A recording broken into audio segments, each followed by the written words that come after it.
This film looks in brief at how using data is a key driver for reducing in-school variation.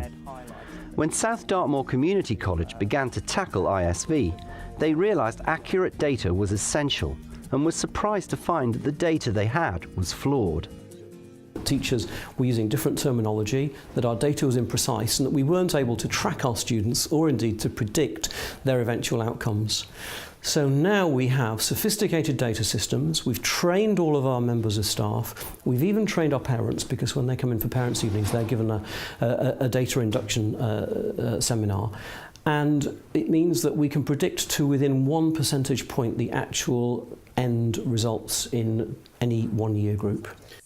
At the beginning of each academic year, every department reviews its GCSE results. And also I think the use of exemplar materials, which we use throughout. Overall, DT is doing well, but there's an issue with textiles. The students performed well, but we didn't encourage them to possibly go that extra mile. Whereas in the other subjects, in the catering areas, we did. The value added was superb, and that was a much larger cohort. That was 58 students. How did we achieve it in catering, but not in textiles? Househeads, known as performance leaders, also regularly examine the data for the students in their house.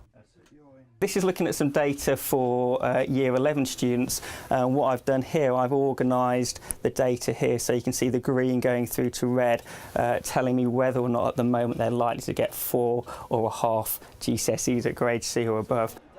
Senior management is always on the lookout for variations.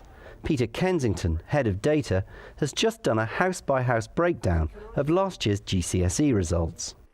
On the screen we have a variation between something like 85, actually, nearly 86%, getting 5 or more A-stars to see in one house, but not even 70% in another house. If we look at the value added analysis, it's actually the house with the lowest 5 or more A-stars to see is also the house that's adding least value. So how significant is this disparity between houses? 1 or 2 houses are not performing at the same level as other houses, and it's not an insignificant difference, it's actually really quite a significant difference. So we've now got an issue: how do we present that information to the performance leaders and the teams, and what are we going to do about it? And we're not going to duck it.